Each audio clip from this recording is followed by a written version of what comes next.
This is Cooking at Kaleo.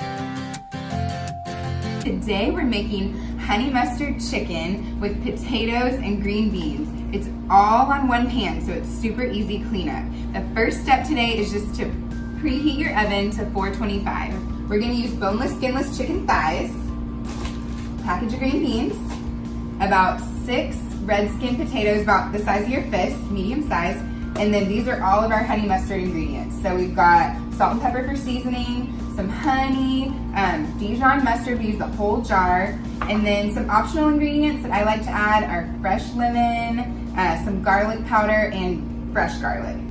Potatoes take the longest to cook, so we're gonna start on those first. I wanna show you guys how to cut potatoes. There's some knife skills here. First of all, you hold your knife between your pointer finger and your thumb, just like this, and then always curl your fingers in when you're cutting things. You're gonna cut these in half. That. Then you're gonna cut slices like this. And then you turn them and dice them. Like this. Fingers rolled in so that you don't cut yourself. Just like that. While your potatoes are in the oven for 10 minutes, we're gonna go ahead and prep our honey mustard sauce. So I'm gonna start with the fresh garlic. Again, this is optional, but I really love it. You're just gonna need 3 cloves. So this whole thing is called a head of garlic. The little individual pieces are called cloves. These are kind of small cloves today, so I'm gonna use 4 of them. Just break them off.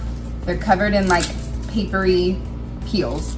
And then cool tip, you can put these in the microwave for about 7 seconds and they come out of their peels a little bit easier. I took the garlic out of the microwave and now I'm ready to peel it. So here's how you peel fresh garlic. You wanna smash it with your knife first, like this. Put your knife on top, give it a good smash. Then it comes straight out of its peel just like that.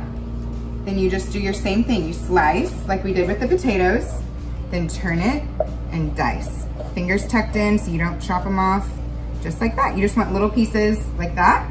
And we'll put them straight into our measuring cup for our sauce.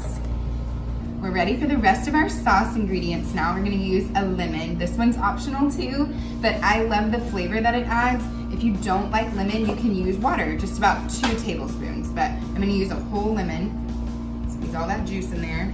Okay, next ingredient is an entire jar of this Dijon mustard. This is a small jar, it's 8 ounces. Next ingredient for our honey mustard sauce is the honey. I'll show you a quick honey hack.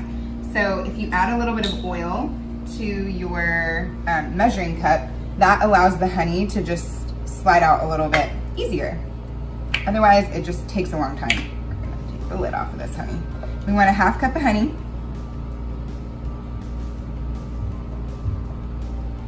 And it comes right out because of that oil. Last thing we need in our sauce is just some more seasoning. So I'm gonna add a good sprinkle of garlic powder, some salt, because we're seasoning up a lot of chicken and potatoes and green beans. Lots of salt, and some more pepper. Okay, my potato timer went off, so I'm ready to take those out for just a second. I'm gonna add just a little bit of our sauce to the potatoes, just like that, and then toss to coat again. The spatula this time, because they're nice and hot. Now that our potatoes are done and tossed in the honey mustard sauce, we're gonna add the chicken. So I gotta tell you guys why I love chicken thighs. They are a little smaller than chicken breasts and they're just more even and they're much more forgiving. They're a lot harder to overcook because they have more fat. So they stay tender longer and you can't mess them up as easily as chicken breasts. So if you're a huge chicken breast fan, I will post a way to cook those as well. But for this recipe, I really prefer the thighs. So we're gonna put our thighs in a bowl and then we're just gonna add our sauce on top and toss to coat. And just use your hands, it gets messy in here. Okay, once they're all coated in your sauce, just lay them straight on top of the potatoes. You don't have to put them on the parchment paper, they can just rest on top of the potatoes.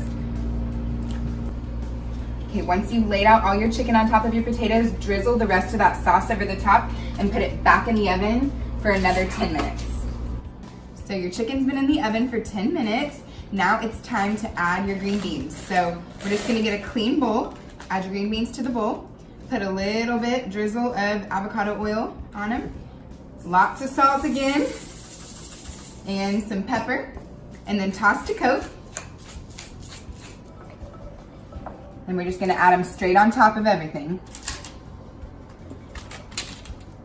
Green beans are on, so everything goes back in the oven for 10 or 15 minutes, depending on how well done you like your green beans. Now, if you're not a green bean fan, you can totally use asparagus or broccoli, whatever vegetable you want, or you can just leave them out.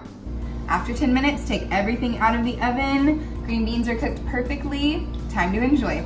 See you next time on Cooking at Kaleo.